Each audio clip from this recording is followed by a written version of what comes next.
Advocate Shankuttidas, ഇപ്പോൾ കോടതി ഇങ്ങനെ വിപുലമായ ഒരു അന്വേഷണത്തിന് ചുമതലപ്പെടുത്തിയിരിക്കുന്നു. സംസ്ഥാനത്ത് തന്നെ ഏറ്റവും മികച്ച ട്രാക്ക് റെക്കോർഡുള്ള ഉദ്യോഗസ്ഥന്മാരാണ്. അന്വേഷണ സംഘത്തെ ഇന്ന് വിപുലപ്പെടുത്തുകയും ചെയ്യുന്നു. കൃത്യമായ അന്വേഷണം ഉണ്ടാകും എന്ന് നമുക്ക് പ്രതീക്ഷിക്കുകയും ചെയ്യാം. പക്ഷേ ഈ പറയുന്ന കാര്യങ്ങൾക്ക് കോടതിയുടെ മേൽനോട്ടത്തിലുള്ള അന്വേഷണം പൂർത്തിയാകുന്നത് വരെയും ഒരു പരിരക്ഷ കൂടി കിട്ടുകയല്ലേ? നിയമപരമായി രാഷ്ട്രീയമായി ഉത്തരം പറയേണ്ട കാര്യങ്ങൾക്ക് നിയമപരമായ ഒരു പരിരക്ഷ കൂടി കിട്ടുന്നു. അല്ല, അങ്ങനെയല്ലാതെ കോടതിക്ക് ചെയ്യാൻ സാധിക്കില്ലല്ലോ. പക്ഷേ ഇവിടെ രാഷ്ട്രീയമായിട്ടൊരു മറുപടി പറയാതിരിക്കാൻ ഇവർക്ക് സാധിക്കില്ല എന്നുള്ളതാണ് ഇതിൽ കോടതിയുടെ തീരുമാനം വ്യക്തമാക്കുന്നത്. കാരണം സാധാരണഗതിയിൽ ഈ കാര്യത്തിൽ ഭാരതീയ ന്യായ സംഹിത പ്രകാരമുള്ള ക്രിമിനൽ കുറ്റങ്ങൾ നടന്നിട്ടുണ്ട്, FIR ഇട്ടൊരു അന്വേഷണം ആവശ്യമാണ് എന്ന് കോടതി പറയുന്നത് സ്വാഭാവികമാണ്. ഒരു അന്വേഷണ സംഘത്തെ നിയമിക്കാനും വേണമെങ്കിൽ സർക്കാരിനോട് ശുപാർശ ചെയ്യാം.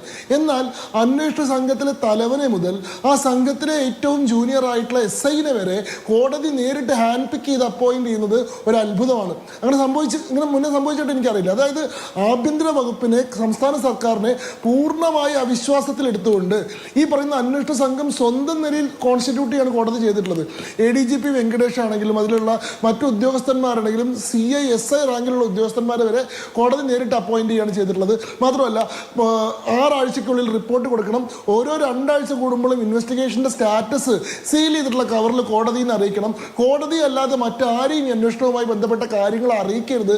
ഇനി FIR രജിസ്റ്റർ ചെയ്തിട്ട് മറ്റൊരു കോടതിയിൽ ആ കേസിന്റെ ക്രിമിനൽ പ്രൊസീഡിങ്സ് ആരംഭിക്കുകയാണെങ്കിൽ ഈ കോടതിയിൽ നിന്ന്, ഹൈക്കോടതിയിൽ നിന്ന് മുൻകൂർ അനുമതി ചെയ്ത് മേടിച്ചതിന് ശേഷം മാത്രമേ മറ്റേ കീഴ്ക്കോടതിയിലേക്ക് പോകും. കാരണം എന്താ, കീഴ്ക്കോടതിയിലേക്ക് പോയി കഴിഞ്ഞാൽ അവിടെ ഗവൺമെന്റ് അപ്പോയിന്റ് ചെയ്യുന്ന പബ്ലിക് പ്രോസിക്യൂട്ടർ ആശ്രയിക്കേണ്ടി വരും.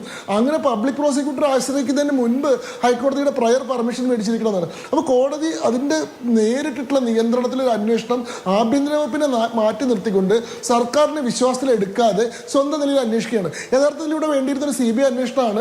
സംസ്ഥാന സർക്കാരിന് കീഴിലുള്ള ഒരു ഏജൻസി അന്വേഷിക്കുന്നതിൽ ഒരു പ്രശ്നമുണ്ട്. കാരണം സർക്കാരിനെതിരെയുള്ള ഒരു ആരോപണമാണ്, സർക്കാരിന് കീഴിൽ പ്രവർത്തിക്കുന്ന ബോർഡ് ഉൾപ്പെട്ടിട്ടുള്ള ഒരു വിഷയമാണ്. അതിൽ സർക്കാരിന് കീഴിലുള്ള ഒരു ഏജൻസി അന്വേഷിക്കുന്ന പ്രശ്നം.